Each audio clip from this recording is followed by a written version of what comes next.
baru cek data tadi pagi, wah ini sudah data tertinggi sejak Juli 2014, berarti 8 tahun lalu ya. Jadi dan kemudian naiknya ya ini waktu pandemi turun drastis ya, dan kemudian meningkat ya sampai 2021 ya itu sampai masih 60-an, 60 70. Nah, tapi ketika mulai invasi, wah itu naiknya drastis lagi gitu ya. Jadi ini kita lihat ini kombinasi jadi pemulihan ya, di mana supply sempat turun ya karena lagi pandemi tidak bisa dinaikkan cepat, di pemulihan meningkat demand, itu standar ya, itu 2009 juga terjadi. Tapi ini ada invasi Rusia ya, yang menambah masalah gitu kan, sehingga bergeraknya naik ya, bergerak naiknya lebih cepat ya, lebih cepat dibandingkan kalau tanpa perang, tanpa geopolitik lah, itu geopolitik problem ya.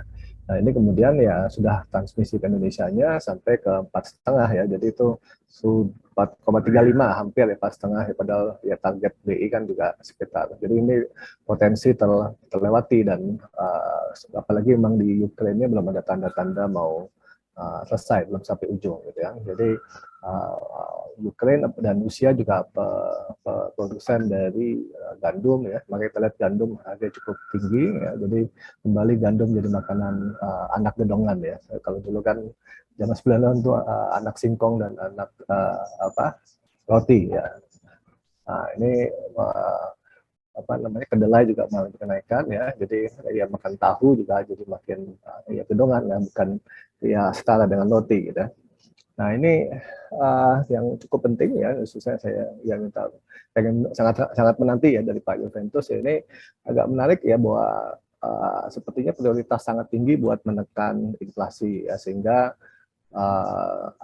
dengan tax ratio yang turun, penerimaan ya yang turun bahkan di bawah 10%, itu digelontorkan sangat besar ya buat subsidi energi khususnya BBM ya. Jadi dan kemudian saya juga menangkap ini ya beberapa berita-berita liputan Bu Sri Mulyani sepertinya juga tidak begitu happy ya di ada untuk alokasi ini ya, apalagi beliau juga pengalaman jadi menteri di periode lalu jadi presiden sebelumnya yang juga subsidi BBM terlalu tinggi gitu ya.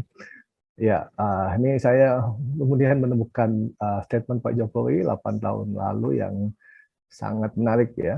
Negara membutuhkan, dia di Kompas bisa di Google ada, negara membutuhkan anggaran untuk infrastruktur pendidikan dan kesehatan tidak tersedia karena dihamburkan untuk subsidi BBM. Ya, ini dicari, makanya saya kasih judul dicari nih, mana Presiden Jokowi versi tahun 2014 kok hilang ya, versi 22 kok beda sekali dengan versi 14 ini gitu, karena ya perlunya pengalihan subsidi dari konsumtif menjadi produktif ya. Justru statement Bu SMI di beberapa berita itu searah dengan Jokowi versi 2014 gitu. Ini tolong nih Pak Juventus nih mungkin tahu kemana perginya Pak Jokowi 2014 ini, dan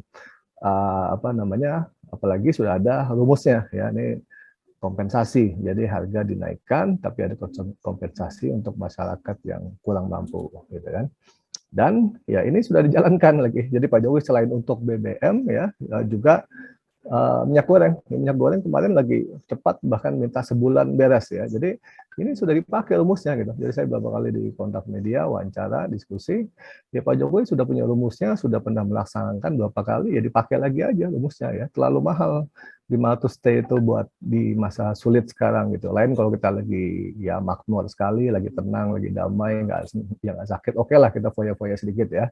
Ya walaupun ya prinsipnya subsidi BBM itu sangat regresif ya, sangat lebih banyak dinikmati orang yang punya mobil dan sering pergi gitu ya, dibandingkan yang ya pemakai atau para peserta Citayam Fashion Week itu kan naik kereta, itu tidak menikmati subsidi BBM tuh yang menengah bawah gitu. Tapi memang ada beberapa masalah ya, ini juga PR besar ya untuk kalau mau pakai BLT ya database ini perlu segera dibereskan ya, sudah sejak 2020 berarti sudah 2 tahun itu masih ada data-data ini berita bulan 2021 dan Juni 2022 ya, bahkan ada temuan BPK 6,93T, itu cukup besar itu kan, walaupun masih jauh lebih kecil dibandingkan 500T ya subsidi energi tadi gitu.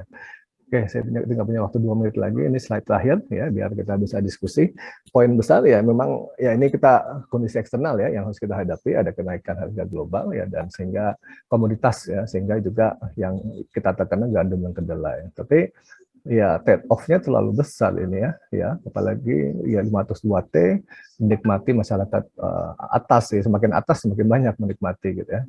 Ya, ini namanya lagi susah ya. Prinsip pertama di ekonomi yang kita ngajar semasa satu adalah ekonomi adalah ilmu memilih gitu. Mana ya pilihan mau tidak terbatas, ya sumber daya terbatas, harus memilih yang dampaknya tinggi. Nah itu yang kemudian kita pelajari di ya sekian tahun baik S1, S2 dan selanjutnya. Gitu. Ini uang lagi turun, ya pemulihan ekonomi belum tuntas, tapi kok mau ya justru dialihkan atau digunakan buat yang sangat regresif tadi gitu. Jadi soal apa namanya ya analisis untuk short termnya ya resep lama Pak Jokowi ini yang 2014 sudah tepat itu ya kurangilah banyak konsumtif termasuk subsidi barang ya yang bocor alihkan ke produktif dan jaminan sosial yang targeted ya tapi target berarti database-nya harus akurat gitu.